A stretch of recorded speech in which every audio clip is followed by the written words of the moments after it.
Hello and welcome to MindShifters Radio. I'm Tim Hayes. I'm your host for the first hour. And today is a day like any other day until Blog Talk Radio didn't work. And so now we're sitting here on Friday, December 13th, 2024, and we're recording through Zoom. And we're here to talk for the next couple of hours to teach and support people in using some of the most powerful, effective, efficient, and accessible tools I've ever encountered. These tools are available absolutely free through the tireless efforts of Dr. Michael and Jeannie Ryce on the website at whyagain.org. If you go to that website and click on the two words that say Start Here in the upper left-hand corner, it will take you to a page where you can download and read Chapter 24 of Dr. Michael Ryce's book. His book is titled, Why Is This Happening to Me Again? And that chapter of the book contains a narrative description and explanation of the primary tool in this work. That tool is called the Reality Management Worksheet, sometimes called the Reality Management Wake-Up Sheet. And it's a tool I've been using to great effect for 20 years now to improve the quality of my life and most of my relationships, and to turn any negative emotional experience I have into part of the infallible guidance system that each and every one of us has been given. You can also download the actual worksheet process itself from that page. It's a simple PDF file. Click the link, download it, print it off, copy it as often as you'd like, and use it over and over again absolutely free. You can also download a whole host of audio files of shows just like this one, where people have been stepped through the worksheet process. And if you choose to listen to them, even repeatedly, they can serve as a powerful tutorial for you to help you get maximum benefit from these tools in the shortest amount of time possible. You can also go to your app store and type in the three words Heartland Aramaic Forgiveness. And if you choose to do that before you're done typing the word forgiveness, you'll see the glowing heart icon. If you tap on that icon, it will let you download a completely free and private app that contains the Reality Management Worksheet. It contains an abbreviated version of that worksheet process, and it contains a copy of the Dragon Klingon game, which is a wonderful way to introduce these tools to even younger audiences. We hope people do all of that soon and often, primarily because it tends to improve the quality of people's lives the more they actively apply these tools in their lives. And secondarily, because it tends to prompt comments, questions, answers, and testimonials. And if you have any of those to share with us, we would greatly appreciate you doing so by giving us a call at 5. No, I can't say that. We're on Zoom. And so you can send me an email. You can email me at tjh@mindshifters-academy.org. And or you can email Jeannie at jeanie@whyagain.org. That's whyagain.org.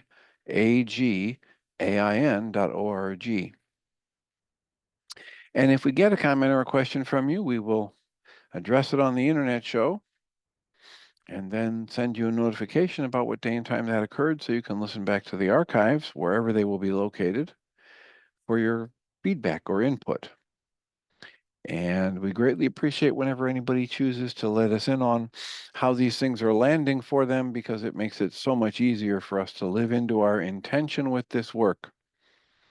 The intention we have with this work is to be of service, and that's just so much easier to do when we know how these things are landing for you and what's working, what's the most beneficial, and it helps direct our course of action, sometimes day to day and sometimes week to week. For instance, currently we're working through the book Butterflies Are Free to Fly and working through the Way of Mastery for,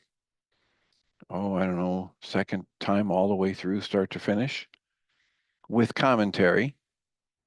And we are weaving in similar messages that come from people like Michael Singer and Guy Finley and Dr. Michael Ryce and Dale Allen Hoffman and all kinds of people that have studied what is it that really happens in our lives to create our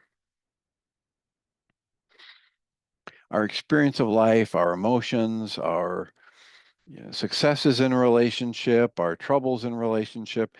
And we're one of the things we do in this, at least in this first hour, is we talk about similar threads. One of the most beneficial decisions I've made in my career is looking for the similarities from one teaching to another. I know people who are um, very focused on looking for the differences and highlighting how what they teach is different than everybody else's. And while that's a very good marketing technique, I'm I don't find it as useful for my actual personal progress in life. What I find more useful is looking at the similarities from one school of teaching to another, from one great teacher to another. What is it that's the same? Because what I've discovered for myself is that what what it is that actually works is just like everything else that actually works. And so I I want results. I want very practical results. That's why I like Guy Finley's statement that there's nothing more practical than true spirituality. And so I'm looking for the results, and I get the best results when I look for the similarities between the schools of thought and their teachings. And so that's what I do when I'm presenting in this work, when I'm reading on my own, I'm searching out the similarities and the richness and the depth that I find from that approach has served me very well. So I will continue to do that. And I have been pleasantly surprised yet again throughout this year as I've looked at the book A Walk in the Physical and the book Butterflies Are Free to Fly and compared what I find in those books to what we find in The Way of Mastery. And I remain hopeful that that's also helping others. And so we will continue. And we thank you for being here and listening, and we strongly encourage responses. These days, if you're on the Zoom call, you can unmute yourself and speak up. I think it's *6. Somebody said that is the key combination to unmute. And or you can send us an email. And we are grateful for either form of communication.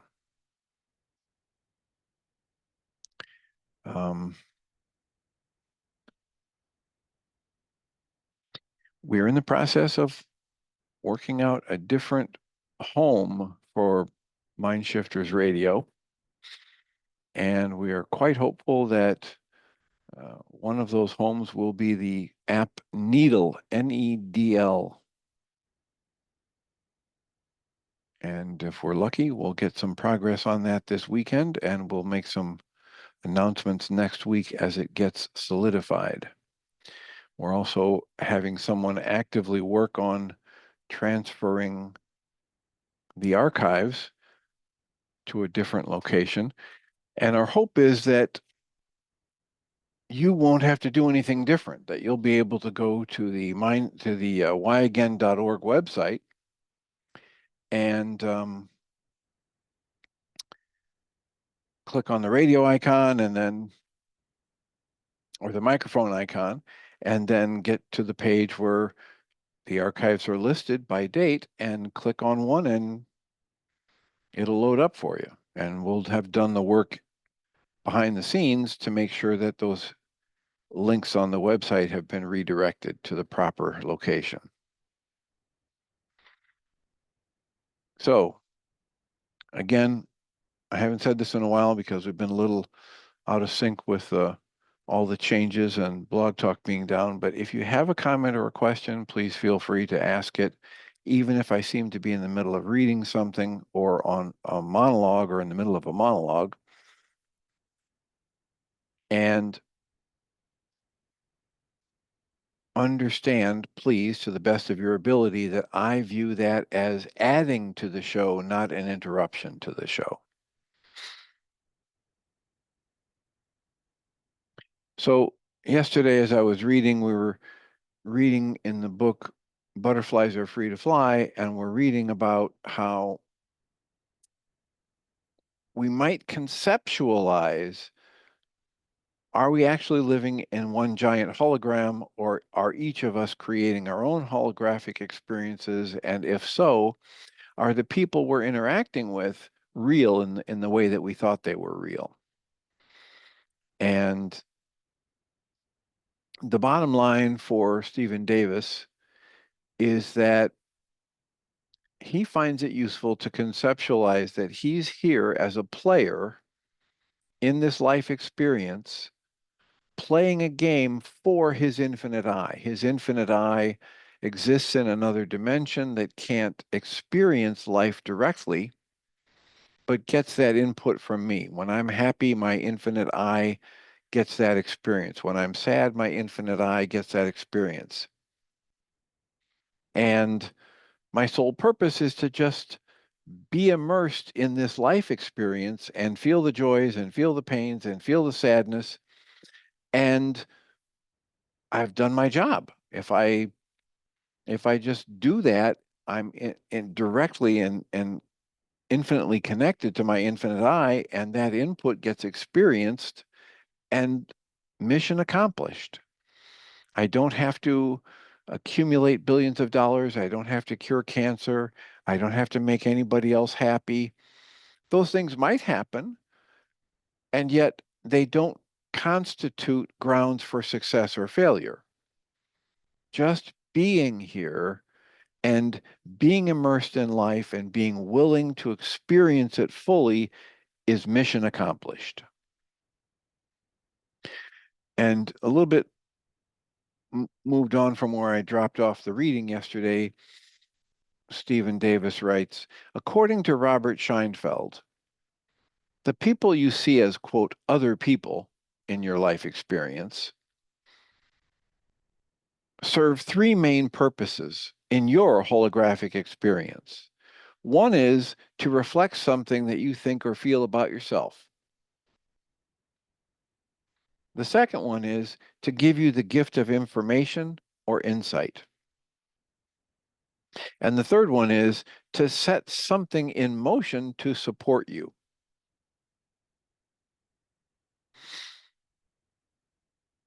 So this is just a way to think about it. The first one is very much like the primary premise of the book, The Mirror Theory, where everyone and everything that happens around you is reflecting back to you what your belief is about your life in the world, or how you are functioning in the world, to reflect something back to you that you think or feel about yourself. And the second point is something very similar to what Guy Finley talks about and Dr. Michael Ryce talks about, that when people interact with you and something gets stirred up that's less than love, it's a gift for you. It's like shining a spotlight for you on a place within yourself where you're carrying around or holding on to something like a conclusion or a belief or an energy that's less than love. And the third option is something that, as it's stated here, to set something in motion to support you is, it's a truth that's woven through a number of different philosophies, that if you step forward in your life toward a goal, that you take action toward that goal, heart-centered, wide open, unseen, untold unseen forces will be activated to support you in life. And you may not reach the goal that you were going for, and yet you'll be supported in growing, experiencing, dropping what's less than love, etc. So the text here goes on, and Stephen says, on the other hand, there are a lot of people that you might call extras on a movie set in your holographic total immersion movie. And these people have little or no impact on your life. They're there to make your total immersion in the movie seem more real. It would be very strange to walk down Fifth Avenue in New York City and only see the people who are primarily going to interact with you.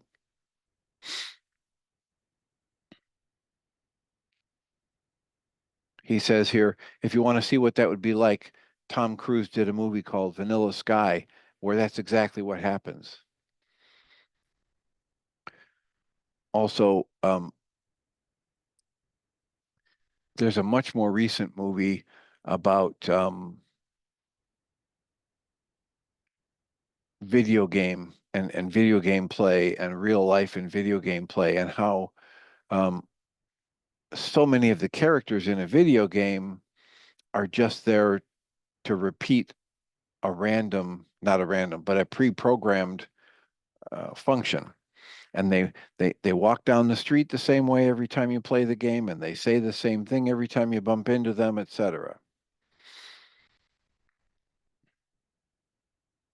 So extras can be play an important part in our holograms, but as Hollywood says, and Hollywood, as our producers and directors in Hollywood tell us, these extras can be computer generated. They can be special effects, and they're not necessarily living their own life. He says there was a recent miniseries on HBO called John Adams, which he calls brilliant. He said they also aired a short segment on how the miniseries was made, and you can watch that on YouTube. And he says not only is this a great example of how a background set is made to provide the scenery for a holographic movie experience, but there is a segment of the video starting around 3 minutes in that explains and shows how a crowd of 10,000 people was created using just 15 extras. If we have figured out how to do that in our physical universe, don't you imagine that your infinite I, that the creator of the entire universe, could figure out something similar? So these other people that you see in your hologram are players whose infinite eyes have volunteered their players to play a role for you and to read the script that your infinite eye has written, or they are the extras created by your infinite eye to fill in your reality. So here's another question that he's trying to answer. But if they're not just computer generated extras, how does my infinite eye know how to create that significant other person in my hologram so that they can look and act exactly like they do? Well, the answer that Stephen Davis came up with is by using a template that's available in the quantum soup, the quantum field. And when another player's infinite eye agrees to play a role in your hologram, your infinite eye gives permission. So just playing with these thoughts might give your mind permission to quit taking everything so seriously. That's what I take from this and my reading of this. And understand that my mission is accomplished if I live into my values and I experience life fully by interacting. Let's say that from a young age, and Michael Ryce talks about this, go back in your life when you were really young, before the world put its fingerprints on you or thumbprints on you, he talks about, and try to remember what you knew life was about. And when Michael talks about this, he says, most of us knew life is supposed to be about love. Life's supposed to be about respect and compassion and fun. And so all of this talk that Stephen Davis is doing, all of this rationalization about an infinite eye and holograms and extras in your hologram, I read it as just a way to say, okay, I can give myself permission to enjoy my existence if I just stay true to the values that I feel are most important. And I try to live into those values of compassion and respect and integrity in my interaction with whoever or whatever shows up in my life. And I don't have to build a detailed thought structure about how things are supposed to be and what's right and what's wrong. I can consider mission accomplished just because I'm living to the best of my ability, feeling fully, being the space of love as much as I can, extending respect and compassion in every interaction, and understanding that I'm the one creating my own emotions and reactions in every moment, and the people around me are creating their emotions and reactions in every moment. I'm not making anybody sad. I'm not making anybody happy. I'm not making anybody confused. I'm not making anybody hurt. They're choosing a set of interpretations and meaning for what they're experiencing. And I'm choosing a set of interpretations for what I'm experiencing. I had somebody earlier this morning in a session asking me, so how is it that so many people get offended by things that weren't intended to be offensive by the person who said or did the thing?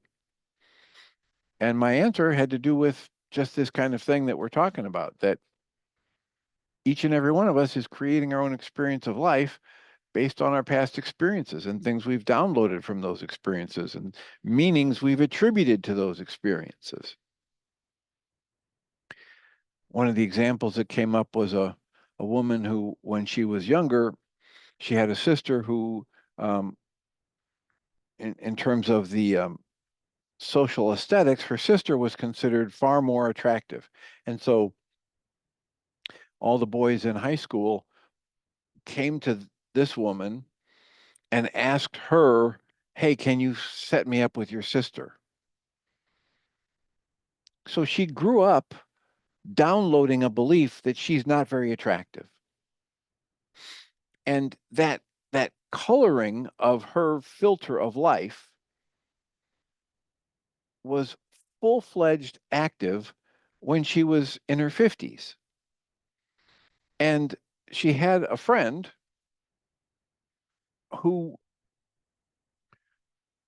was going to come over and visit her, and she was living with another woman. They were, sharing expenses and living in the same house together. So she invited the friend over, and the friend said, is your roommate going to be there? Because this is a very new situation, housemate, a very new situation of them living together. And the woman, who grew up thinking she wasn't very attractive, instantly assumed that her friend only wanted to come over if this other woman was at the house. The friend was simply trying to be polite and not wanting to crash the other woman's house without permission, without advance notice. So this is just a powerful example of how we all do this. We all carry meanings for things. This is why I so often recommend people to breathe and soften every time there's an upset or a negative emotion, and take that long, slow exhale after holding the breath at the top when their lungs are comfortably full, and turn the focus inside themselves. So now they're focusing on the muscles in their throat and their chest and their diaphragm to make sure that the exhale is long and slow. And then to start asking themselves, how am I creating this emotion? Every time I do that, I peel off a layer of the conditioning of my culture that's had me think, you made me angry, you scared me, you offended me, you hurt my feelings, that's wonderful, that's tragic, as though the people and events outside of me are creating my emotions. I've been conditioned that way my entire life if I grew up in this culture. And so every time I feel an intense response to something that I don't find pleasant, and I take that calming breath and turn the focus inside, and I ask myself, how am I creating this emotion? I'm peeling off a layer of that conditioning. I'm freeing myself a little bit more from that false belief that events and people outside of me are creating and maintaining my emotions. The next question I can ask, and these are alternately good to switch around, is in that calming breath, I turn the focus inside and I ask, what am I making this situation mean? We all do it all the time. We all make meaning of what our senses show us, and we actively create the pictures. This is what the CIA research and Neil Seth in his research show us about perception. We're actively creating our perception. We are not having a direct experience of life outside of us. We're generating an experience inside of us, and some part of our mechanism of our mind has been trained to make us believe, however true or untrue it might be, that it's an accurate representation of what's happening outside of us.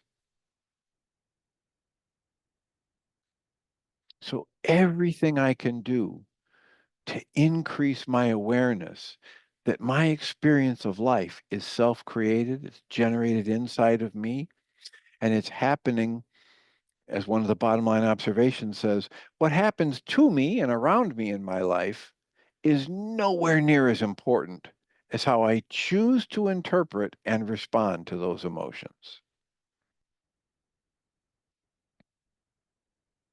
So I'm going to switch gears and move over to the last lesson in the book, The Way of Mastery, lesson 35. And this lesson is titled Living as a Sovereign Master. And the text reads, Beloved and holy friends, I come forth to abide with you because I love you. In our regulatory speech, the way Michael Ryce would talk about it, I come forth to abide with you because you're the energy of love and I'm the energy of love, and there is no separation. The text goes on, always and forever, we are joined in the place of love. We are joined in this flow of life and creative energy that we call love.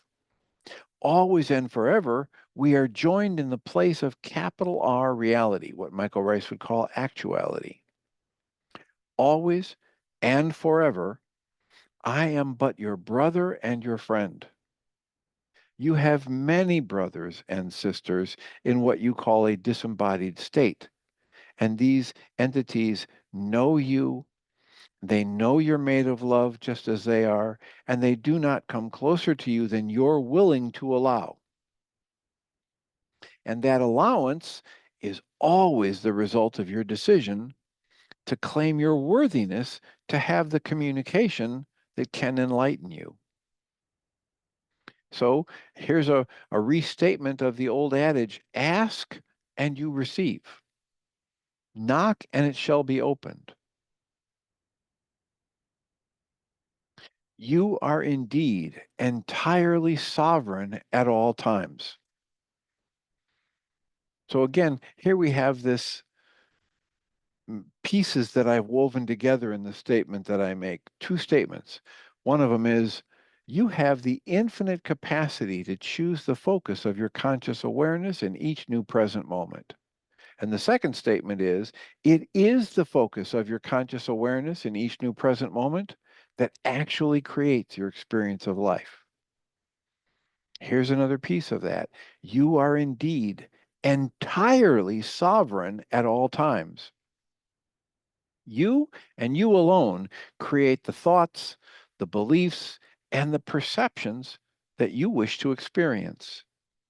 And then these crystallize into the forms of your experience, even unto the physical dimension.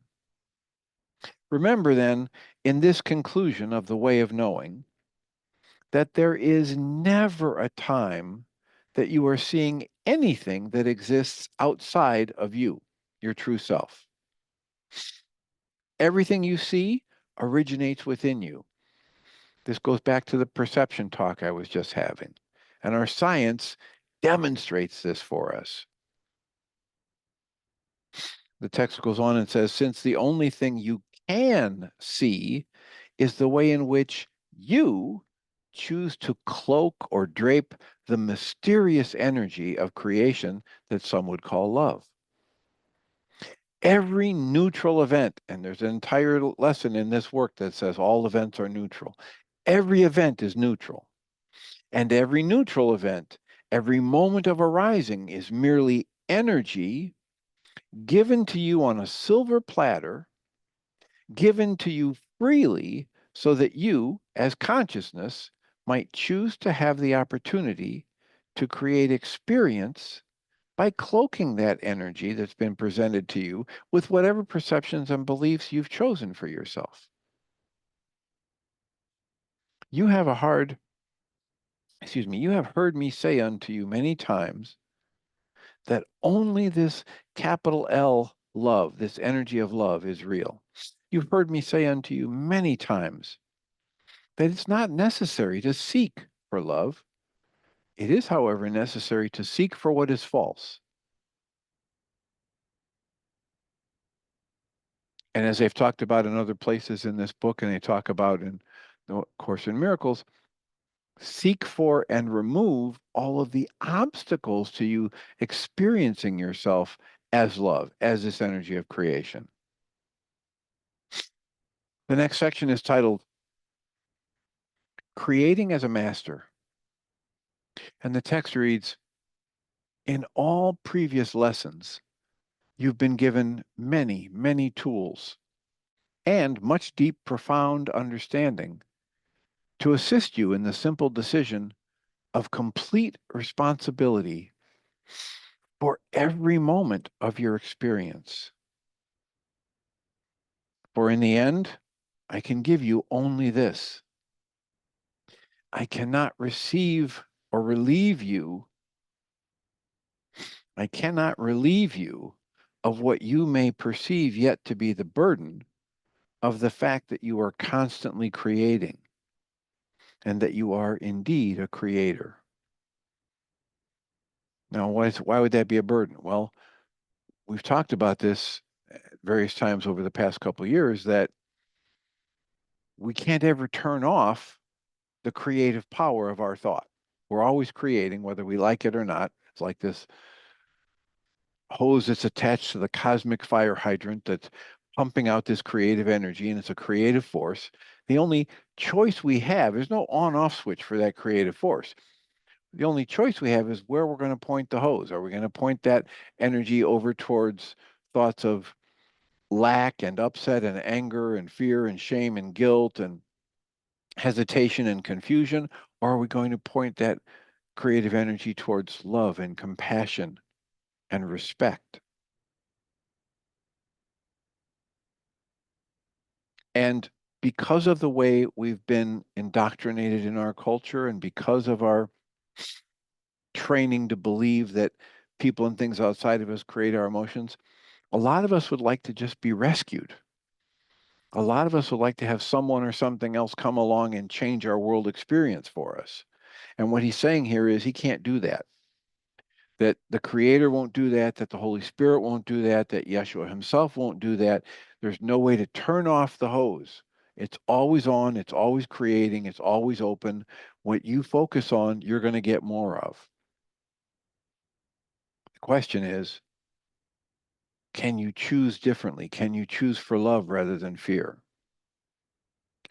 The text goes on and says, likewise, I wouldn't want to unburden you from that incredible, shimmering awareness and the responsibility, therefore the freedom, the fun of knowing that as a sovereign master of your domain, you are free to create whatever your heart most truly desires. The secret then, as I've shared with you many times, is to practice seeking first the kingdom. Now, what does that phrase mean? As we've learned throughout this book, what that means is seek to remember your true nature. Seek to get in touch with the core of your consciousness, this ability to experience and choose the focus of your attention. Seek to be consciously in resonance with this loving energy that your heart can generate, is constantly generating, for you to be consciously aware of that. Dr. Michael Ryce years ago, would much more frequently than these days, would talk about total, perfect, conscious, active, present love. And he would rattle that off in his presentations. Total, perfect, conscious, active, present love. So much so that in the many times that I listened to those lectures over and over again, I shortened it to an acronym, TOPCAP. TO for total, P for perfect, C for conscious, A for active, and P for present love. TOPCAP. Years later, as I was processing this work, reading these books, Course in Miracles, etc., I realized we're always total, perfect, active, present love. We are always that, and we can't ever be separated from that. But we can drop in and out of conscious awareness of that. So we drop the C out of TOPCAP. Our job is to restore the conscious awareness that our true nature is love. And that's what he's talking about here. Seek the kingdom first. What does that mean? Become consciously aware that you are a miracle of life expressing in form. Seek the conscious awareness that you can't ever be separate from what created you. That your heart is beating and your breath is moving most of the time without any input from you. The cells in your body, however many millions or billions or trillions of them there are, they're working in concert together without any conscious input from you. Something is living you. Something is breathing through you. Something is seeing life through you. You're not living life. Life is expressing through you. Bring your conscious awareness to that first. That's seeking first the kingdom. And never let a day, here's back to the text, never let a day go by in which you fail to ponder the great mystery of God's presence. Never let a morning go by that you fail to begin your day in this way. And here's a quote: surrender all thought of what you know and you have believed.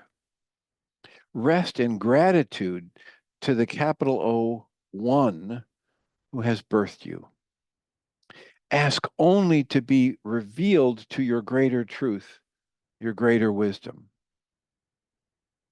your greater capacity to know and extend perfect love, perfect trust, and perfect peace. Do that every day.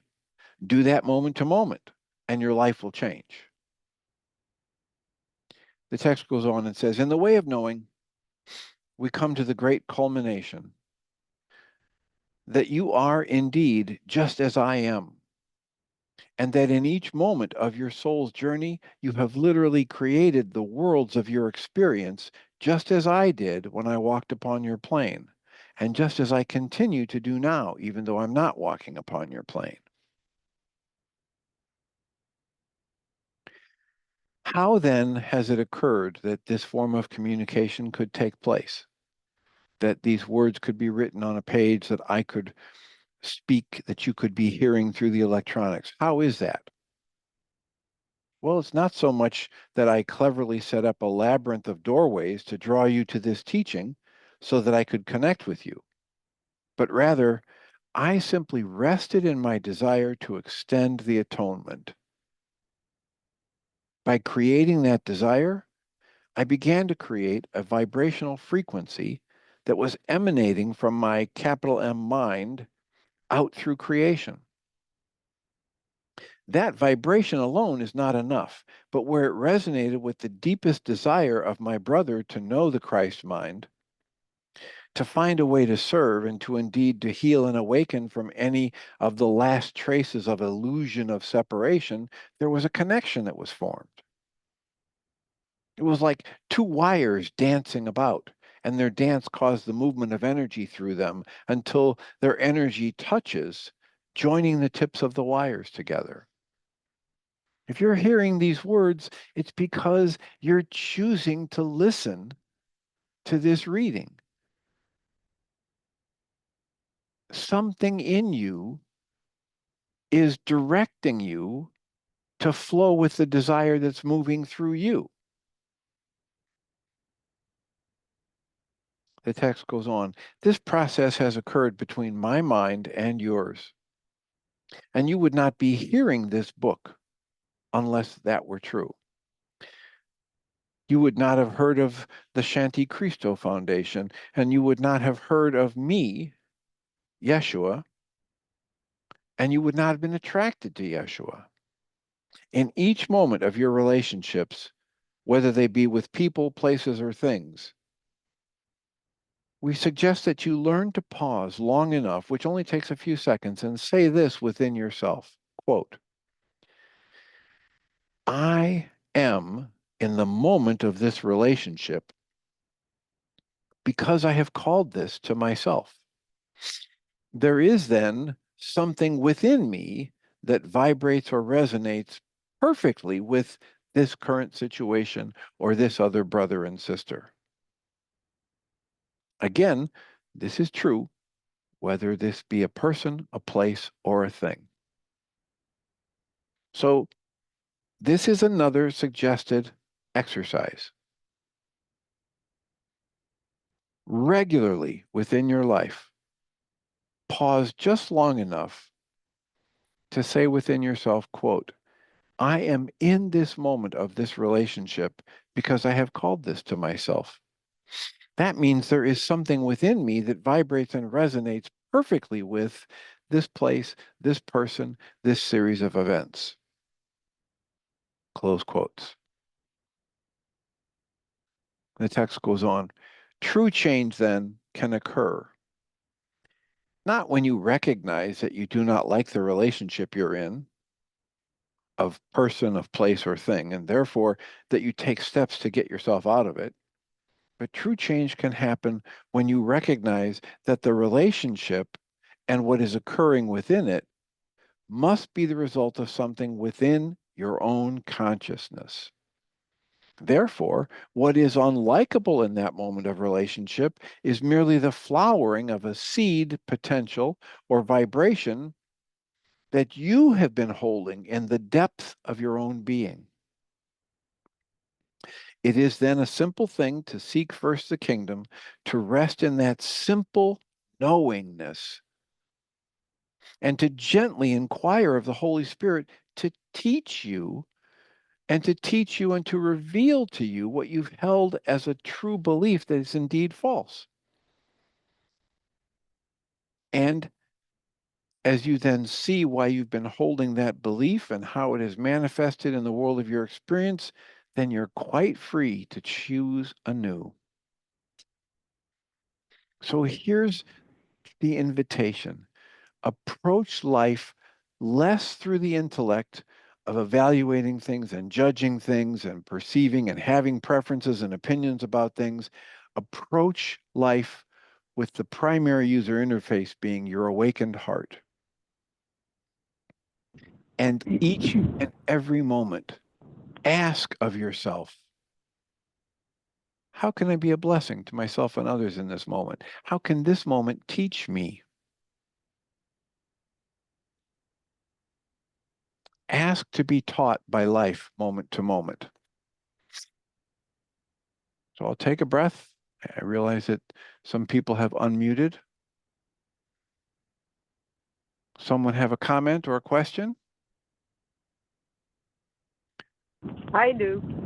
All right. Welcome. Welcome, and thank you very much for today's reading. It added to yesterday's. Yesterday's reading of Stephen Davis reminded me, or actually clarified for me, my understanding of the co-creative process, even in my pre-conscious state. I think I have shared with you before, I think on the radio show, but I'm not sure, that one time when I had a massage, the therapist took me to the window to look out the window and say, "What do you see?" And all I could see was this big void in my body core.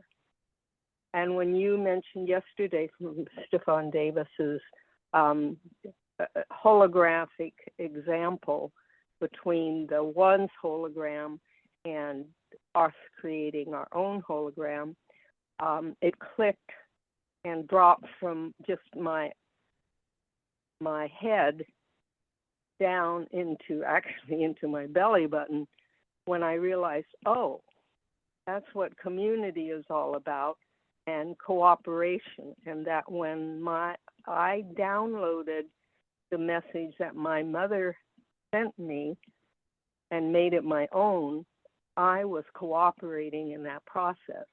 So it takes two to tango, and it takes two to tango. And now I can just let go of that sense of not being who I think I ought to be, because I already am. So I want to thank you for that reading. You're welcome. I can give it up. I could just hey, I chose that. I decided that's the way it was. So I can undecide it, and I did that. I'm doing that, and I did that, and I will continue to do that. I'm totally complete. And that's what this reading we just finished was calling us to do. Choose anew. Right. I also made the distinction, Dr. Tim, between decision and choice. I realized that I was deciding that decisions wasn't where it was at. It was all choice. And I got really deep clarity on that by listening to Mr. Davis's readings and your reading of his book. Now I understand that the decision is a valid, operative, helpful thing when it's used appropriately. And when we have the free choice to do anything, to choose yes or no, that's all we have, yes or no, from my understanding at this moment. Once we decide, or once we are aware of that choice of yes or no, it's then a decision. Which way are we going to go? Are we going to go with love, or are we going to go with the other one? Well, Michael Ryce would intervene here and say that for his clarity of use of these words, he talks about decision as an automatic process of a repetition of something from the past. And he talks about the automatic decision process in the brain as distinctly different from choice. And so choice is a spiritual faculty to Michael Ryce.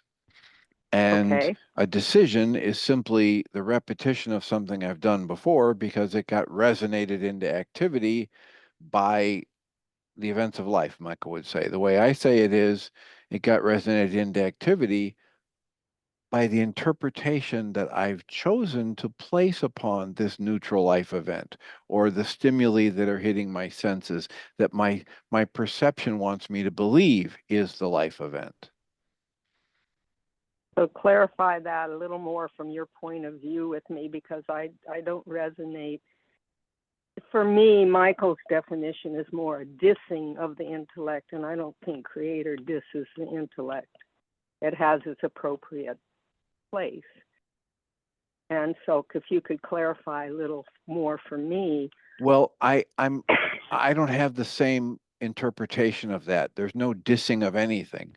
There's just talking about the use of the tool and where it's appropriate and where it's not so useful and appropriate. So I wouldn't use a hacksaw blade to try and drive a nail into a piece of wood. But that doesn't mean there's anything wrong with the hacksaw blade. It has a very specific intended purpose, and I wouldn't use a hammer to try and saw through a pipe. So if I think about the intellect as just a very simple tool, has its place, and I think about this ability. I like the way of mastery talks about how the way of the heart is not the way of the intellect. And it says there in the first lesson that the way of the intellect is a very simple tool. It was never intended to be our master or our primary user interface. And so in my mind, the awakened heart is more in line with what Michael calls the spiritual faculty of choice. And the intellect is this very specific tool that's useful for navigating in the physical realm, not useful for resolving my emotional, psychological, spiritual conflicts. I don't have a problem with that at all. I understand that totally. For me, how it interprets out is aligning myself with spirit is my choice. When I come to a excuse me, when I come to a crossroads, like a Y in the road or a crossroads, then I decide which road I take. My intellect says, okay, this is what your discernment is, your alignment. So my decision about which road I take is in line with that discernment or the choice that I have to align myself with life. So that makes more sense to me. So yeah, the intellect, the conscious intellect is a program.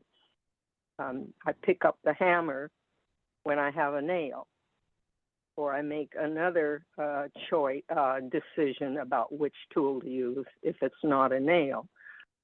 But my choice, as I understand it in this moment, is my alignment with the divine, of which I am a part.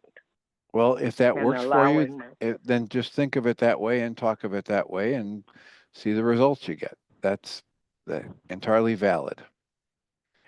Yes, and I don't because know we're if we all have just time. making up our meanings for these various words anyway. Exactly. Thank you for that. I woke up, it's the second or third time I've had this flash of grief, and realized I needed a really quick worksheet, but I don't know if we have time. Maybe we can flesh it out at least, if that's possible. Well, there isn't time for a whole worksheet, but if you need some help framing it out, we can do that. What's the issue? Okay. The issue is right after my first husband died, and I had to wait a month before I could move from Arizona to Northern California. I was offered sanctuary, basically, by an officer's wife and her husband to come live in their guest room because my baby had just been born. Was about a month old or so. And as a young woman growing up in a university atmosphere and just being sure that Betty Friedan was absolutely right and a woman could have it all, I flitted around and basically dissed, from my point of view, dissed my hostess, my host, my child, and myself by running around doing all of this stuff that I thought was important, and I feel a lot of grief about that. It was a gift on a silver platter. Okay, so let's stop for a minute so I can help you before we run out of time. You're saying that the emotion in this worksheet is grief. Right. And the next thing that I would find, you've already described what happened, so you can say I flitted around or I did these activities that I think were disrespectful to my host. So the thought you're using to create your grief is, and you get to refine this for yourself, but for me, the next most important part of the worksheet process is to get very clear about what thought am I using to generate that grief. And you might have a thought like, I disrespected my host, or you might have a thought like, I hurt these people and I can't fix it. Yeah. Or you might have another thought that you're using to generate grief. But figure out that thought and write that on the worksheets. And now you've got most of it, right? When you get that thought Okay. that you know is generating the grief, let's say in this case, you just said yes to what I said. So your thought is, I offended or hurt these people and I can't fix it. Then your goal would be based on everything that came before and focusing on some of the words in that thought that are generating your grief. So your goal would be, I want to be able to demonstrate respect and joy and love toward these people. Or I want to act in a way that is loving and gentle and responsible towards these people. That would be the goal. And it doesn't matter that you can't go back in time and do it. It's still valid because that's what you would want to have done. And when you cancel that goal and ask to be shown the hidden part of your mind, it opens a keyway where other things can come to the surface and you can begin to become aware of how you're actually generating the grief and what it's really about inside you. Okay. And then maybe we can go through the worksheet another time. Well, hopefully you'll after do the worksheet, right? And you'll Right. just refine these critical pieces like the dynamic that's going on, your thought about what's creating your grief, and the goal that would wipe out any need to do the worksheet. Boy, if you had acted with love and respect and conscious awareness when you were with those people, you wouldn't be having to do this worksheet, right? So maybe that's your goal. My goal is to act with loving, active, conscious awareness towards these people. Or you could say to everyone I interact with. And then when you cancel that thought and that goal, it's going to set up a resonance that will show you a different part of your mind than you're able to be aware of right now.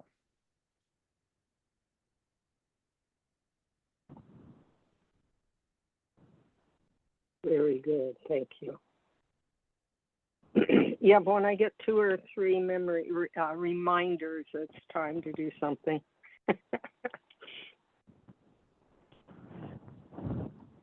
All right. Anything else we can support you with in the last couple minutes here? I think I'm good, Dr. Tim. Thank you. All right. Blessings. I Blessings. really appreciate how you're weaving things together. It's making so much sense, and it's touching my heart in a deep way. Glad to hear it. Thank you for the feedback. I'll mute you, and I'll ask Susan, since you unmuted, did you have a comment to make or a question? Yeah, my first question is just when I unmute, if I make any noise, does it come right through? Yes. Oh, okay. I was worried that I might. It's not like having a hand up and having you open the mic at your end, and it's different. Okay. Yeah, it doesn't announce to you that we know, but it should tell you that you're unmuted. It does, but then Okay. I thought, oh my God, I'm unmuted. Maybe I better mute again if somebody else is talking. Well, I almost muted you because of the rustling noises, but they weren't so bad that we couldn't hear. So. Oh, okay. And when you unmute, you just press *6 again? I believe so. I mean, when you mute again? Yep, I believe so. Like a toggle switch. Oh, okay. Good to know. Well, we've got an Advent practice in my parish where we read by ourselves. We read part of the Gospel of Luke. And yesterday, it's like somebody opened a latch. The readings you did were very helpful, but I was still not feeling well and not even knowing how to frame a worksheet. It was like I was way underwater. And then in Luke, it said, you can't, Jesus is saying, you cannot come to me unless you hate, and they don't mean that, but hate your father, mother, child, whatever. And you have to even hate your own life, which I, interpret to mean give it up, give it all up, step away from it all. And suddenly, this awful depression thing I was in just went away like an alchemical reaction.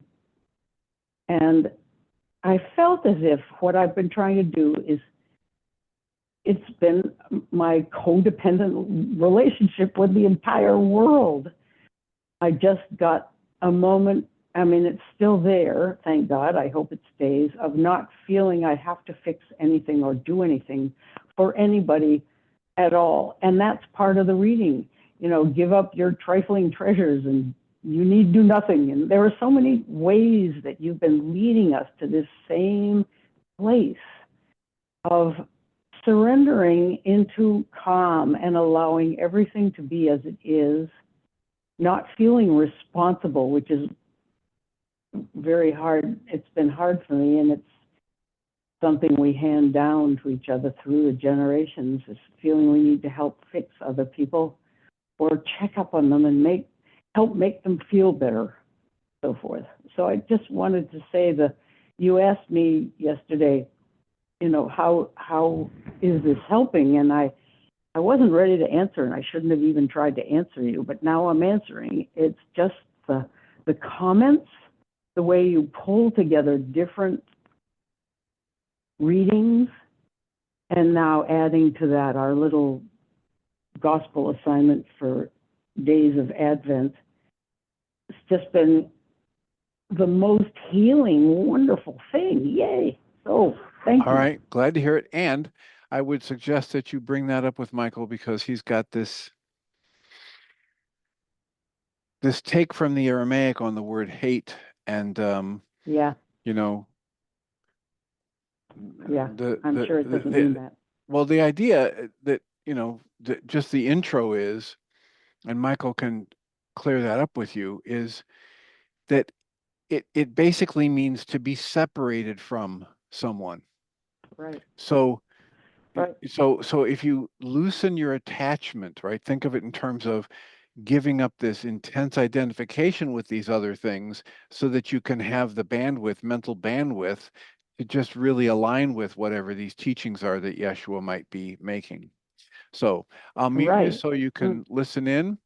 Okay. I have to strongly recommend that you, if you have the ability on your phone, you get your phone to show you the picture of Jeannie, because she's got a baby that's in the picture, and or get on your computer and zoom, and you can see the new grandson that she's holding. Oh, great. So I will mute you, and I will, apparently I can't mute you. Michael has to do that.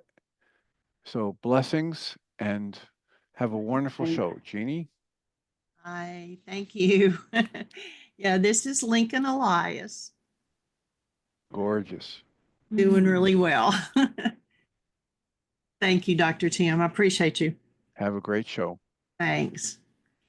So welcome everybody to the second hour of MindShifters Radio. And today is Friday, December the 13th, 2024. And we don't have a calling number, but we've got people that are on the Zoom with us. I will say welcome, Michael. You are muted though. Yes, thank you, dear heart, and welcome everybody. Delighted that you're here. Crazy that Blog Talk is still giving us so much of a challenge, but we'll soon be shifted over, I think. We'll probably confirm that in the next few days to Needle.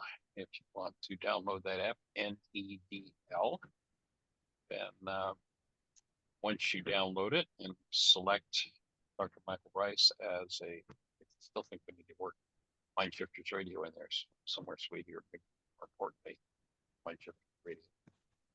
And if you put your phone number in, then every day you'll get a text saying show's starting. So you won't even have to use your alarm for that. Notified on a daily basis. So you post how that unfolds, and beyond that, of course, once again, we get this awesome blessing of this precious little being, Lincoln Elias. And this being in his presence is a good. So sharing and extending that presence with you. And if you're out there in listener land, we've got a couple days without any questions. So if you have a question or thought for us, let's open the door there. And otherwise, we'll step into the Book of Thomas. So, Miss Jeannie, Michael? do we have anything? Yes, young lady. Hey. I don't know how to do this, but I just pressed *6 again and unmuted, so I guess you can hear me automatically. But I have a quick question coming from Dr. Tim's show, and I'm not near my computer, so I can't see Lincoln, but Jeannie sent me pictures yesterday, and boy, she looks like a family member, to be sure. There's a genetic connection with that cute little guy. You look at the pictures of he and Arya beside each other as infants, and they're definitely twins. Great. So what's on your mind? I wanted to ask you about the section in the Gospel of Luke, I forget what chapter, where he says, if you want to follow me, you must hate your father, mother, sister, brother, and even give up your own self. Yes. And I find that, I didn't use the word hate, but I know in the Aramaic it can't mean that. Could you talk about that? Right. Sure. Yeah, the word in Aramaic is as in a love-hate relationship, pardon me, not as in a love-hate relationship, but rather are separated from. You're going to have to separate from the dynamics, the unresolved family patterns or cultural patterns, much like the statement where he says, in order for you to live, in order for you being to live or express through this physiology, you're going to have to give up control or remove the control of the self that is based, again, in carbon-based memory. So in order for you to live, you've got to die. So he's saying you're going to have to get rid of that hostility and fear-based dynamic, which is so culturally instilled, and wake up to true being. In the same way, separate from the dynamics of basically power person. So, hate your mother and your fathers. You're going to get rid of your power person dynamics. You have to face those. You're going to have to be free of them. And of course, that involves the process of forgiveness.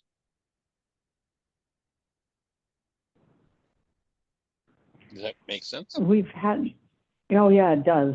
And sort of it didn't happen through any effort of mine. It was like grace. Yesterday in Dr. Tim's show, I was listening, just hanging on every word because I was in such a bad way. And it's because of my codependency with my son, and my son was not doing well.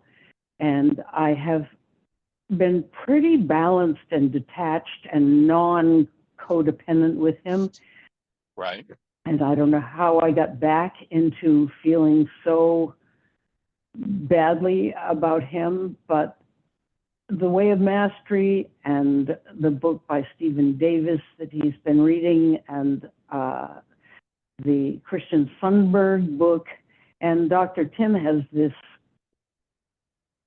ability to tie these together or to jump from one to another if there's a parallel. He'll make these connections, and I felt as if somebody was actually, like the way you darn a sock, who's actually sewing across the whole back and forth with these words, and I found them so helpful, but I still needed something extra. And then it came this morning we have this Advent practice of reading a chapter from Luke every day for the whole of Advent, or portions of chapters, till we've really focused on the whole thing. And I miraculously came across that passage about hating your father and mother, and I thought, and that's just what happened. It was as if I could step away from myself and my son and my need to help him feel better, my sense of responsibility. This is a kind of a testimonial. I didn't even do a wake-up sheet. It just dissolved, and I felt great, just great again, free. And it's interesting that, you know, I've told, well, yeah, maybe it's whatever it is. Jonathan called this morning and said, I've been so low. You want to run some errands with me? And I said, sure. I want to be home by the time the radio show comes on. I just finished teaching. And he said, well, I'm having trouble getting my body out of the bed, let alone doing work around the house that really needs doing. So I went up there and I said, Jonathan, how about you just gave up your life? Just gave it up. Don't kill yourself, but I mean, give up your life. He said, I would love to do that. And I said, how long can you do it for? And he said, well, how about a few minutes? And I said, go for it. And so he's saying, oh, what a relief. So I'm just telling you that the tools in one form or another are helping my boy up the hill. And of course, you could argue that I'm still trying to help him, but I'm helping him from a very different place of being okay either way. Whereas before, there was so much anxiety connected to it. So I just wanted to ask you about the word hate, because I know that's what Jesus never would have meant that. Exactly. Yeah. And notice that what you did was you separated from the dynamics of your power person, which would be fawning and trying to save, and you replaced that with being, which there's the greatest help anybody could possibly be. You know, to me, more and more, I'm realizing that the active presence of love is the master solvent for all trauma. And if I show up in trauma, or I show up in somebody's space who is in trauma, and I go, oh, I've got some trauma to add to that, I've just solidified the trauma. Whereas if I can bring that state of being, if I separate from my mother and my father, the dynamics of the family, the dynamics of the culture, then I can show up with the solvent and give the gift that's needed. So nice work. Yeah, that's such a great idea. That's such a great idea, the solvent being active present love. You know, it's and whenever I can bring it to someone else in the world, is because I need it. Yeah. Because there's something in me that needs that solvent flowing through me. But you won't need it if you give up yourself. Exactly.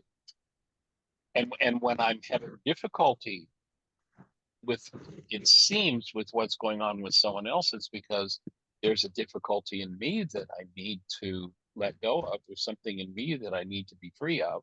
I need to separate from the dynamics of the power person and show up. You know, the trick is just showing up as the presence of active love. Remember that that metaphor that I spoke about a few days ago of, you know, we have this organic system. You know, it's got a liver and it's got a lung, it's got two lungs, it's got ovaries or testicles, it's got, you know, eyes and brain, and each of those things, if we were to take an instrument and measure them, there are this wide range, all these different frequencies. Each one, if they are in coherence with each other, then the system hums along as it's designed to. But if we bring in an incoherent energy, i.e. hostility or fear, then one of or more of those organs is going to start to dysfunction. You know, the wages of incoherence is death. Ultimately, it's going to destroy the whole organism. And the idea, you being a musician, of there are two conductors. In every circumstance, I'm either being directed and fueled by the truth of my being, love, the master solvent, or I'm being fueled by the incoherence in my own body-mind unit when I can't do that. And when I forgive, when I remove the incoherent energy, then once again, I can step back into that state of being. And the incoherent energy, when people first start doing their work, is a lot of raucous noise. And each time you forgive, weakens it a little more, weakens it a little more, weakens it a little more, until when it comes up and grabs you by the face, you have the ability to peel the fingers off and throw it away and show up. So, yay, nice work. Well, you said the other day, because I've been writing my memoirs, whatever purpose, I have no idea still.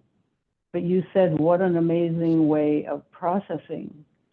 And the year 1990 was the most difficult year.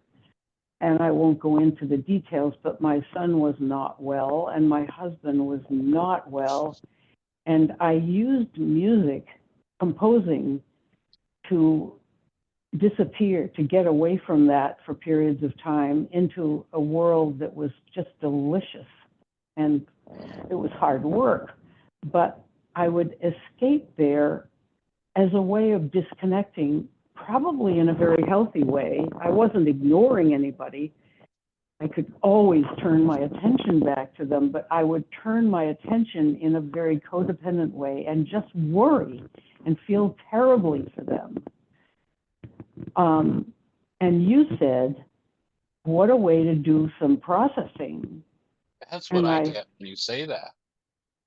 Yeah, well, that's what happened yesterday is, the day before and yesterday, I've been making it my assignment to do 1 year of journal checking and editing a day. And sometimes it's too much and I can't, because I've got about 1,200 or 1,500 pages of typed journals. I put them all on the computer and I'm going back through them for the first time.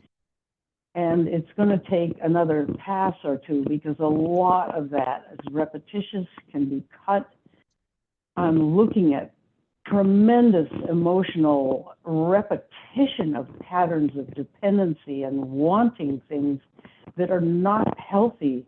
And I knew they weren't, so I could establish a healthy life for myself, even with all these unwell dynamics going on that were whatever, the power person, generational, all that stuff. But 1990, it was too much to take. And I think that's why, I went starving onto the radio show and lay there listening to these readings that were exactly what was needed on this side over here. And I imagine that's true for most people who are listening. They need this, and it's very common and universal even.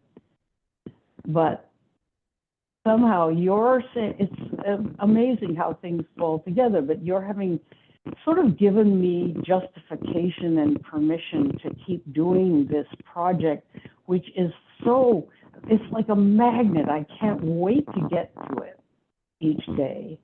There's tremendous energy for it, but I don't see any purpose in it, except that you said it's... Yeah, what I hear is you're doing the next level of your work around all of that. To me, when you describe that you escaped into music, my take is, I don't think you were escaping into music. I think you were tapping into what brought you more into alignment, more into coherence, so that you could process those energies, so that you could handle them. And that's great. I agree. Yeah, that would be my take. That would be like you found your own unique way of bringing conscious, active, present love and creativity into a space that was, for you, quite traumatic and generationally so, and cleaning that up. And the beauty of having those journals and being able to go back through is you spiral around. The why is this happening to me again thing? You spiral around, but you come to it at a whole different level, and you're able to process it, feel it at a whole different depth by coming to it from recovery. That's what it feels like. Boy, That's great. Thanks. Sounds right on to me. And if you remember the idea we offer the vitality meter. So I'm at a level 5 vitality, and I've got a level 7 toxin. I can't get through that. It sounds to me like you were in level 7 toxicity with a level 5 vitality, and you found your own unique way to bring your vitality up so you could handle and process those things. And now you're at a level 8 vitality, so you can go back and look at that level 7 stuff and process it on still a whole other level and arrive at a whole other level of strength. To me, one of the things about going into the mind and doing the work, yes, we'll talk about going into the closet and closing the door. And it's interesting, if you read that passage where he instructs that, he's talking about prayer. That is not, putting you into the cosmic gift catalog, but really truly aligning with the presence of God. And he says, go into the closet, close the door, do this in private, and the Father who sees what you do, you're doing your work when you're in that space. To me, what I hear you saying, in alignment with what Yeshua says in that particular passage, is in that space of time, you are doing the work that needs to be done with your own unique set of skills and abilities.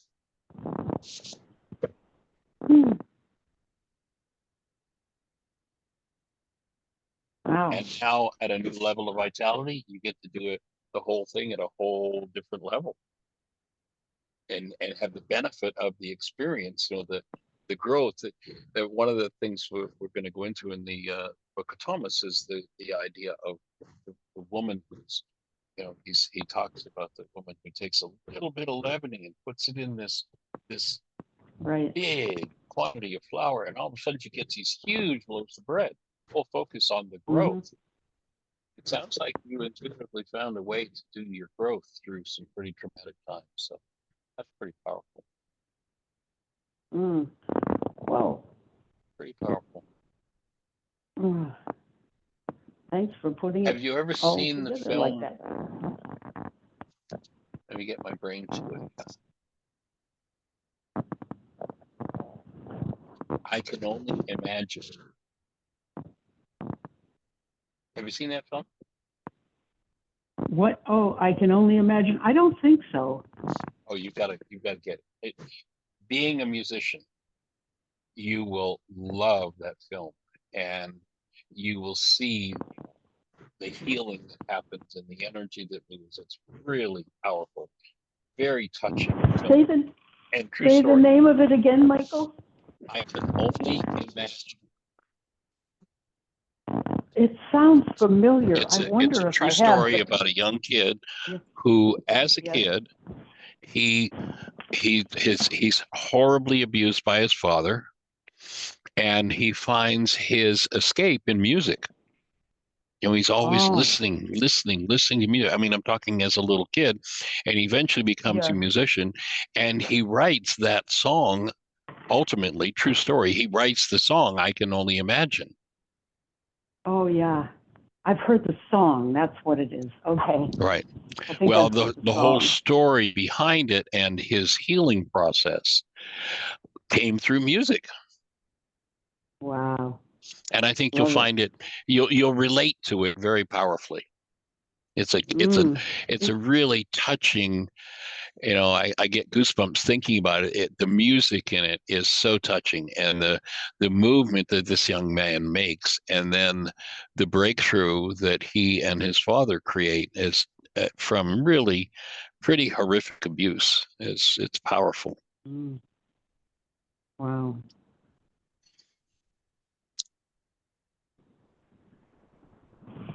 So write that music. Well, I'm not right now because I'm so into this journal business, but I'm hoping to go back to it. Well, and again, it sounds like you're coming at it with a new set of skills. You're going into the closet and doing a new level of work.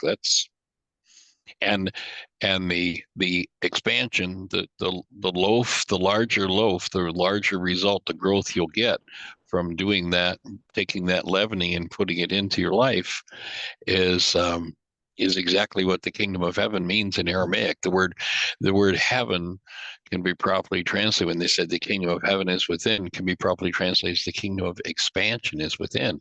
It's where the real growth is in a world Wow. that keeps us focused out there, out there, out there. And I would imagine to write music, you've got to go pretty deeply inside yourself. I know in the early days when I was in the studio business, the music business, I did some Yeah, writing with a couple of people, and you have to go in pretty deep into yourself. you do. But it's so, the sense of well-being and connected with the universe, when it's going well, sometimes I can crank out something anytime. I could always write you a song in an hour. It might stink though, because it doesn't come from source. The source stuff, you sit there and if you're in a good way, or it isn't up to you. You just wait If for you're it, and it doesn't if you're always in touch show with the up. leavening. Yeah, Yeah. right. Yeah. Those were the best times. And Tim was terribly badly off at one point, needing electroshock, we thought. That was a mistake, I think. But just paralyzed with depression. And I would leave him in our bedroom and just go downstairs and dive in. And yet his suffering fed my composing too. One character was in a very bad way, and she sang a lament, which was like Tim singing. So I could use what he was going through, kind of, and it sounds very selfish, but it wasn't. It was a whole other thing. It was just making use of the materials the universe was offering. I got it. So I got it. And you found a way to bring your own talents and skills into your healing process. I guess that's And that true. It never that occurred was, to me that way. yeah, and that was probably a big piece of what you being the leavening for Tim helped to bring him out of those states ultimately. Could be, and I also think that it allowed me to live a good life, a healthy life, more or less. I mean, I was dragging around a lot of garbage, and Tim had, boy, talk about the matching bags of garbage. We were and are still very well matched in sometimes very funny ways, and I won't go into that. But Okay. but like, I'm supposed to go to a party tonight, and he wasn't invited because it's all women. And I said, would you have wanted to go? And he says, no. And I say, I don't want to go either. I mean, we have similar responses to large pandemonious situations and things like that. Anyway, I don't know where I was going with that. Oh yeah, I do. My little sister has been in a very bad way her whole life. She sleeps all day and watches television all night, and we are paying her rent, and her health is terrible. And it's amazing to me that she's still alive. She's like the cat of 9 lives.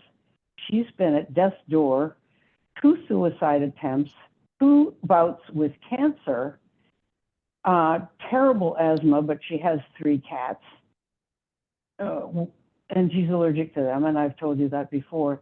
But I think, and she's very talented and very bright, but not in the ways that she would use to help herself. Right. But I think it was music that saved me, just pulled me out of that over and over again. Mm. And I would love it if she had somehow had enough health to use her talents, but she was one further down on the pecking order, and she just didn't make it in a way that she feels good about. She's still physically alive. That's about it. Mm. Well, joining you in being able to hold the space for her and resolve whatever in you is unresolved at this point, so that you can be that space for whatever her next step is.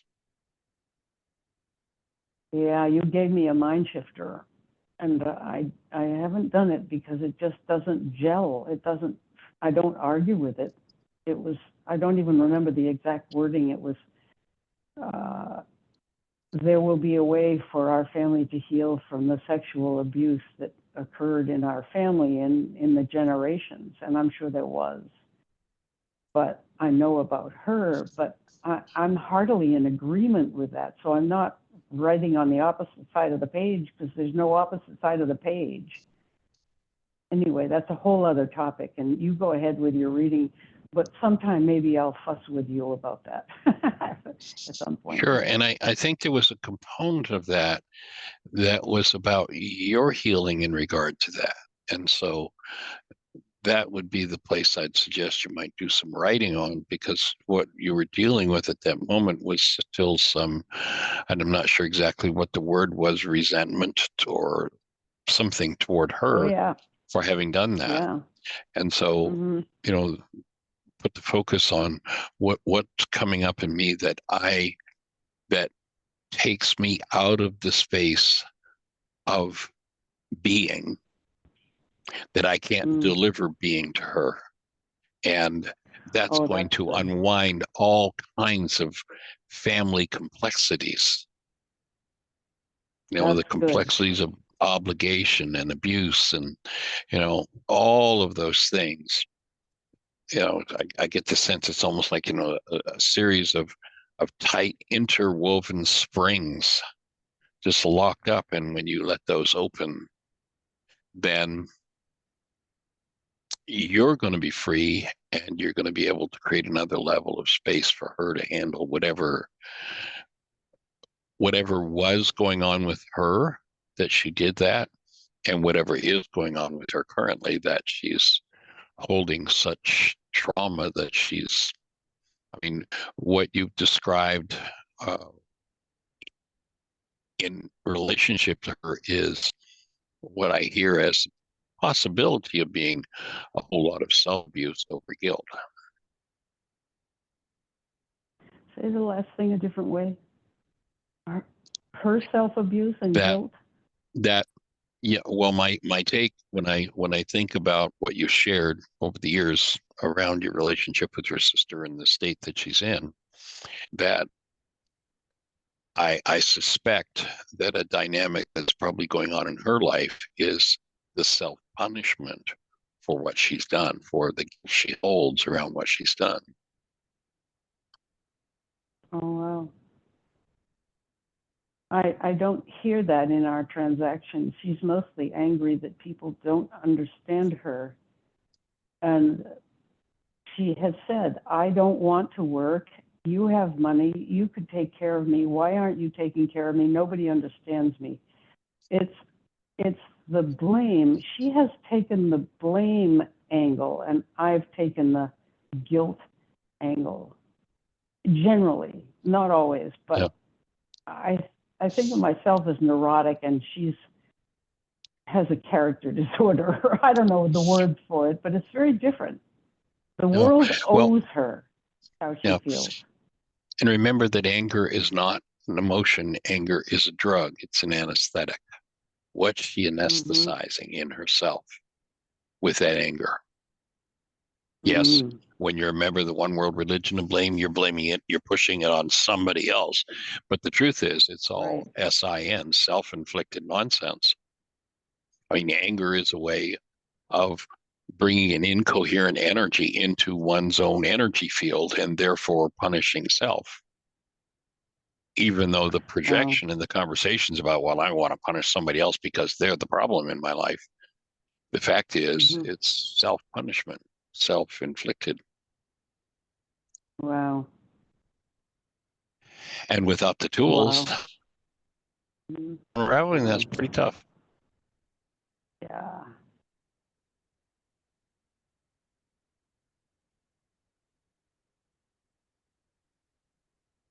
But what are all the dynamics, you know, and I suggest you go back and really spend some time with that mind shifter. What are all the dynamics that need to be unwound from, you know, from your side of blame, of judgment, of hostility toward her, what needs to be unwound from inside of you. And that may be a catalyst for that to both be unwound energetically, maybe a catalyst both for you to be the space where she can unwind some of that, and whatever the factors are that are going on for Jonathan, that he can unwind them. Wow, Michael, this is huge. Mm-hmm. Got it. And then if you look at, what you know of that has happened just between the three of you, what is that a reflection of generationally? Like that old song, how long has this been going on? Mm. Do you suppose this is the first, generation in the family there's been incest and sexual abuse of a child by an older aunt? Or perhaps Michael, mother? I wouldn't be able to answer that because I don't know that there's been anything, but something pops to mind about our tremendous fear of intimacy within the family. And I'm not talking about sexual intimacy, but tenderheartedness, physical affection, putting arms around each other. We're just the most squeamish family that way. And I think you just hit the nail on the head. You think so? Oh my God. Yes, ma'am. Yes, ma'am. Because we are naturally creatures. Our basic nature, unless there are inhibitors put in, are creatures that are social and contact oriented beings. Mm. And yeah, if there's been ethical, would be considered ethical or moral offenses from physical intimacy, then I could easily imagine how over generations and generations, just touch would be abhorrent. Oh my God. And that's why, in the old days when I took transactional analysis, when I was getting my degree in psychotherapy, it was just a master's degree. But we talked about script and counter script. I don't need to define that to you. You know what they are, right? Yeah. When you're in counter script, those restraints are gone. So you can have tremendous, wonderful, expressive physical and emotional intimacy with a person because you're in counter script. But as soon as you go into script, like if you get married, suddenly you pop into script. And with Tim and me, we had a wonderful connection pre-marriage. When we got married, our wedding night was the weirdest thing. I kept staring at the ring on my left hand and crying my eyes out. And Tim said, gee, I didn't think I was that bad. This guy has a great sense of humor. But ouch. And I'm saying, it isn't you, but I feel as if my life has just taken a terrible hit. I'm trapped. I had no idea I'd feel this way. And I had to go for several days. Our honeymoon, well, it didn't really happen. He had to go right into the Navy, so we didn't get one. But if we had, it would have been a disaster. But there was enough of the counter script connecting with us left over after the marriage that it took 2 or 3 years for me to click into that unhealthy fear of physical connection. And that's something that we could come in and out of. And he had a similar thing. That's matching bags of garbage. He also had fear of script expressions of physical and emotional intimacy. And so there was a tremendous shyness between us that was a total surprise. But you're onto something. This blows Perfect my matching mind. bags of garbage. It is, totally.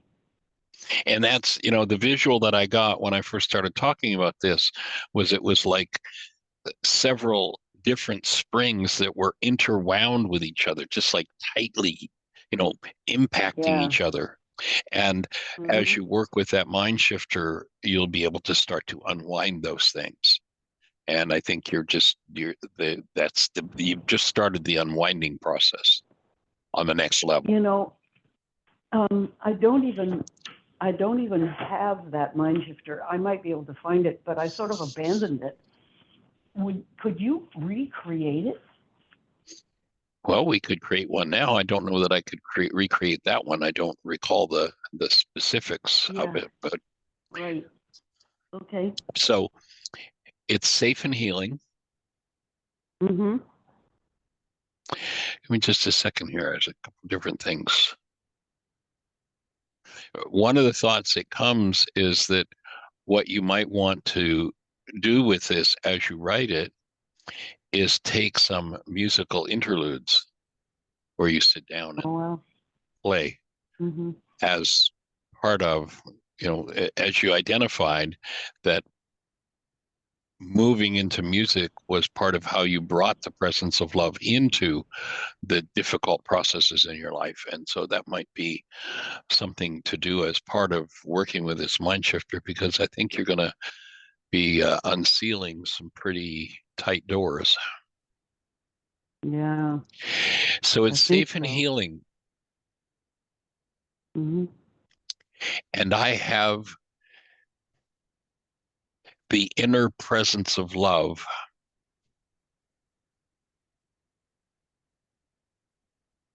Mm-hmm. That empowers me to embrace, and put your sister's name in there. Joe.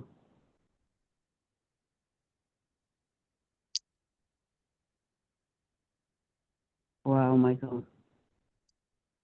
The powerful revulsion I feel doing that. So that'd be the first thing to put on the opposite side of the page.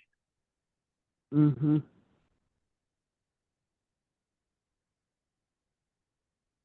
And all of her, to embrace Joe and all of her, let's use the word here, in quotes, sins. Mm-hmm.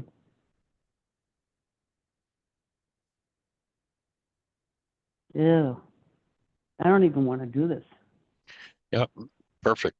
That's what you want to put on the right side of the page with the mind shifter. Okay. That's where you want to go. And so the first worksheet might be around, so I'm going to cancel my need to avoid this. Because, and when I base that on, what you said earlier about, the avoidance of physical contact in the family. Yeah. It's, if we avoid physical contact, then we don't ever have to look at this. And the very thing that we most don't ever want to look at is the very thing that we need to open and just sit with and be with as fully and as deeply as we possibly can. Because that's the only way it's going to be unwound. It isn't going to be unwound by holding one's breath and putting a tighter lid on the spring. All that's going to do is build the pressure, build the pressure, build the pressure, until sooner or later it pops in some inappropriate way, whether it's in your lifetime, or the children, the grandchildren, what's popping for Jonathan right now. All of those energetic patterns. Health only comes when we're able to embrace the incoherent energy and bring it to this state of love, this state of being, to the coherent mind, the mind of Christ. And that solvent is what dissolves it. And, having the courage to do that's pretty. Most people just hold their breath. Give me a shot of whiskey, turn tail and run. Give me a drug. Let me out of here. I don't want to look. I don't want to deal. I don't want to feel. I don't. But not doing that is the very thing that guarantees it continues. That's like the That's the whole thesis of why is this happening to me again? Because now that this creative energy is in me, I'm going to create out of it, only the process is going to be unconscious. And so what's going to happen? My own unconscious is going to keep coming back and biting me in the butt. Carl Jung, until the unconscious becomes conscious, it will direct our lives and we will call it fate. But there's no fate except creating your life. And, Yeshua is so brilliant when he said, take care of the heart, the unconscious, go in, find every tool you can to get into and unwind those springs, because that's where the power is. That's where, if I take that 3-foot diameter spring and I put it on the floor, it can't do anything. But if I push down on it and lock it and push down on it and lock it and push down on it and lock it, it's building up a potential energy that sooner or later is either going to break the lock, or when the lock is let loose, it's going to explode. Whereas if I breathe and do my work around it, and again, it's a big enough issue that this might be a place to just sit and play some music and breathe and let that move in you, let that unwind in you. And know that we'll be breathing with you and holding the space for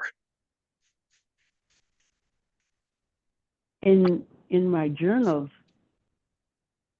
whole swaths of passages are being erased that express exactly that kind of intimacy with whoever it was I was focused on. And there were many people. Right. That I can't even read that stuff without wanting to say, God, gross, barf, let me out of here. They seem disgusting when I read them. Yeah. So notice that your sister came from the same genetics as you did. Yeah. And she unfortunately chose to express it, or decided, or probably was no choice at all involved here, but decided to express it with your young son.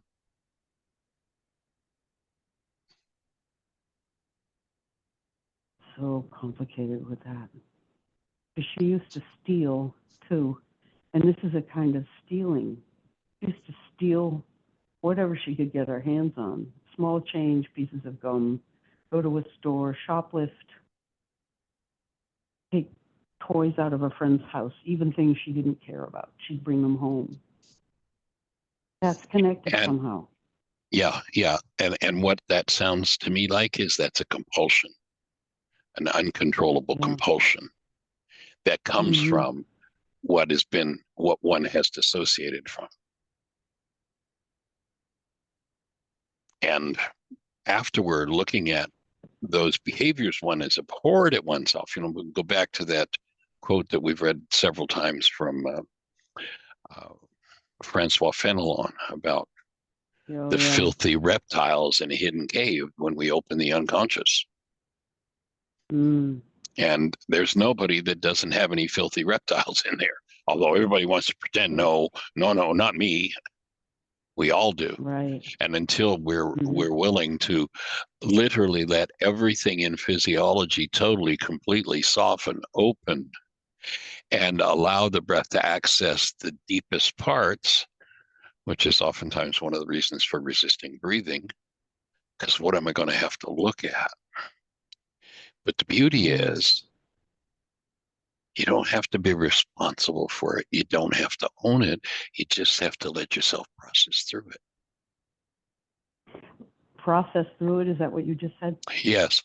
And remember, our definition of processing is the ability to keep love conscious, active, and present when something less than love comes up. And that's why I'm suggesting that, plan as you're doing this. And when you get to depth, or you get to places where your chest is tight and you don't want to breathe, that would be the time to utilize that tool of, I go and sit down at the piano and I play, and I let myself tap into that sweet presence that is the solvent that clears this out.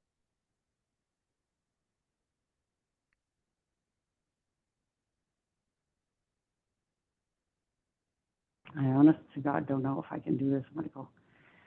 I can't imagine. I can imagine doing it for myself, but to share it in any way with my sister Jo, You don't have to say a word. Do I have You don't have to say a word. Okay. Remember the Okay. principle from the course: when you are healed, you are never healed alone.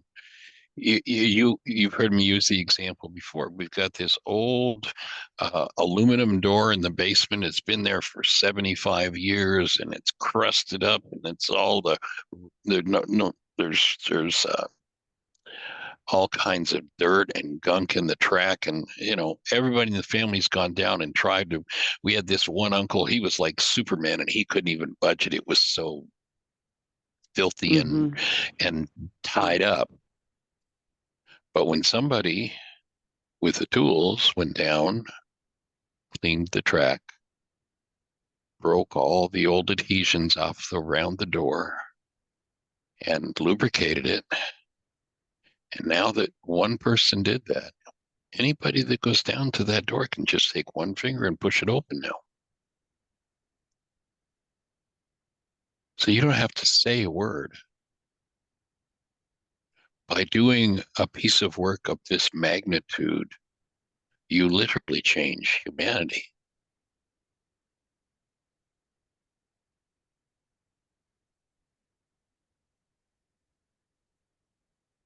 I don't know why this comes to mind, but I've forgotten that she did this. But for several years, she was a prostitute. Mm,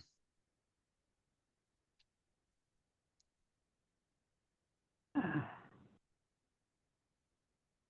she said she never wanted to work, and that wasn't like work somehow. It was easy money. right.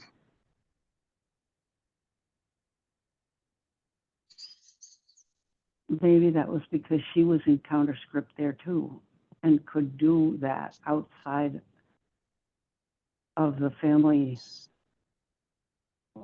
thing that we did or didn't do. I don't know. Anyway, don't know what to do with that quite yet. Well, I've and forgotten about it's not something you ever have to figure out. You can just breathe into it. Mm, Remember that you don't have to figure right, all get this back in stuff that. out. Right. And it brings us back to what we started with. Hate father and mother, hate your own life. Give it up. Pull away from it. Let it be by itself, apart. Free yourself of it. Exactly. Mm. Oh.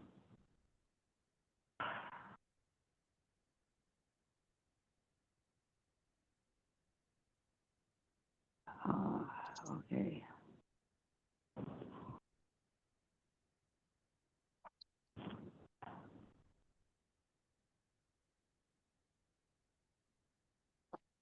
Breathing with you. And remember that, just put this in context uh, with your breath, with all that's moving right now. And I got there's a lot moving. But remember that piece that Carl Jung put forward. The healer teacher is not just working for a particular patient, but for himself or herself as well, and his or her Uh-huh. soul. And in so doing, is perhaps laying an infinitesimal grain in the scales of humanity's soul. Mm. Small and invisible as this contribution may be, it is yet an opus magnum. Wow. So this That's may be 11 part for of me. your real opus.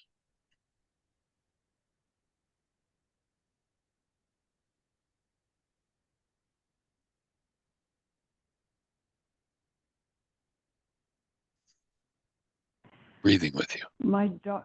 My daughter doesn't seem to have this. She has a very easy, affectionate relationship with her second husband, and she had one with her first until, he was so abusive to her, and she had to get away. But she never stopped being able to express affection to him in a way that somehow the rest of us didn't know how to do. I don't know how she escaped that. Does that sometimes happen, that somebody just doesn't pick up that limitation? in the family line? Well, when I think about and hear about all of the abuse that happened, I suspect she did not escape it, but I suspect, and you shared with me her work and her ministry. It sounds like she found herself some skills and some tools with which to be able to work through it,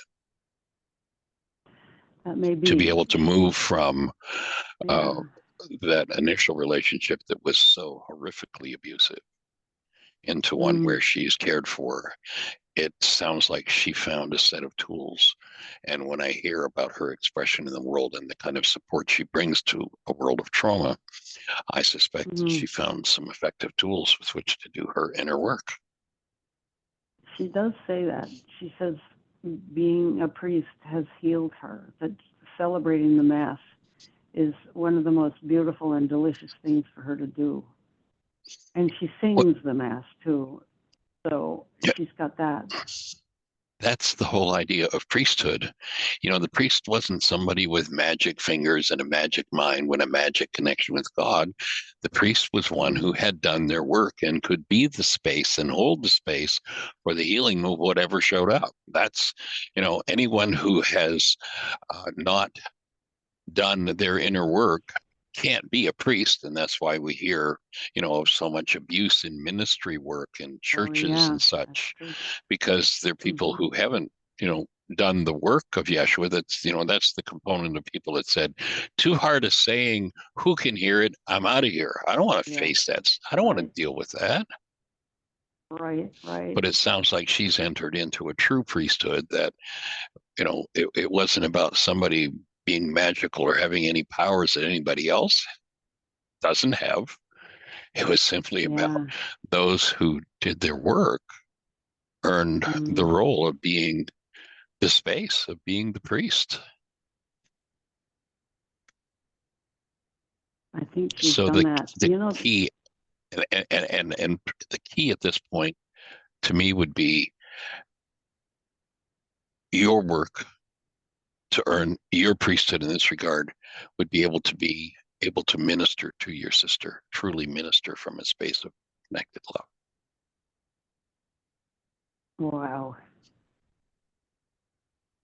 And that's complicated. One of the things in Alcoholics Anonymous, the component of that, the ones who aren't the alcoholics, what are they called? It's the enablers. Codependency.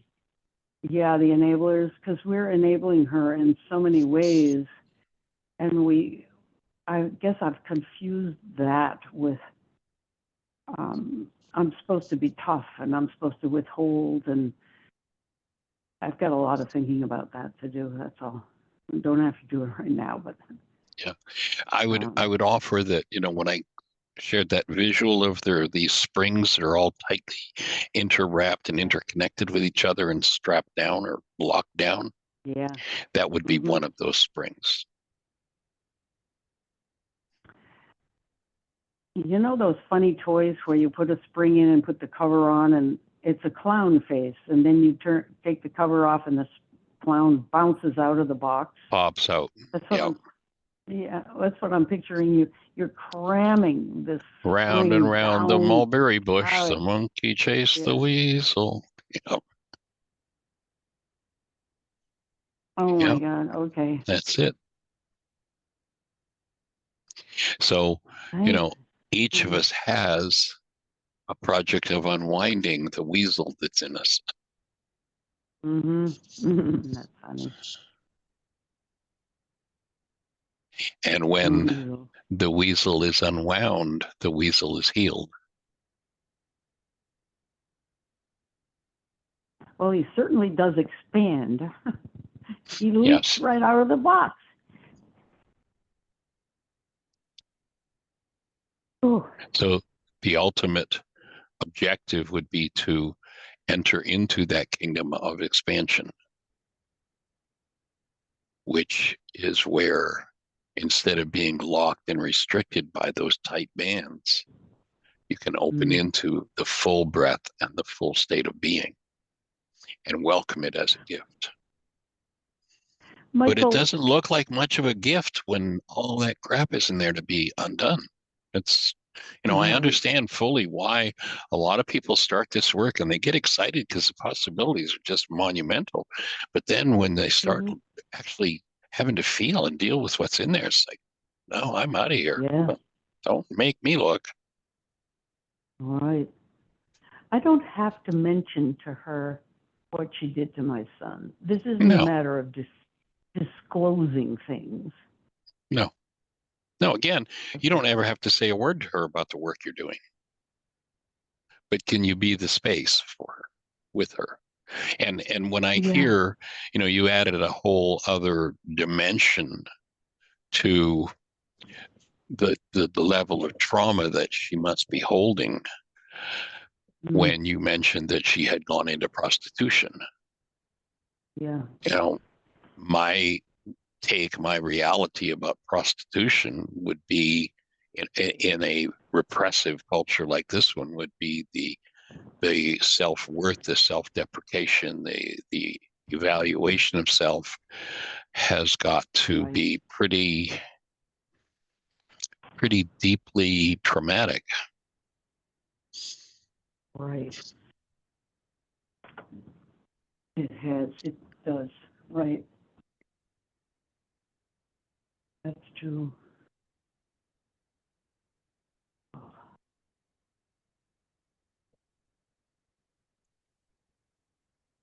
So how's your breath moving?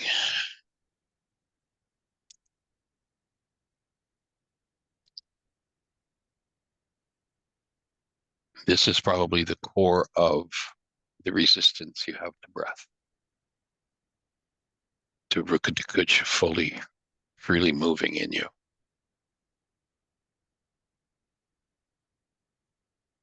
She has dropped off.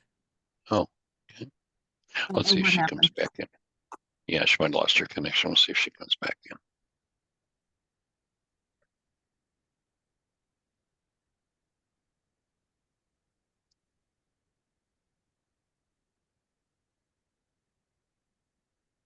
She just texted. I accidentally hung up. It will take too long for me to dial back through the Zoom. My apologies. Okay. All right.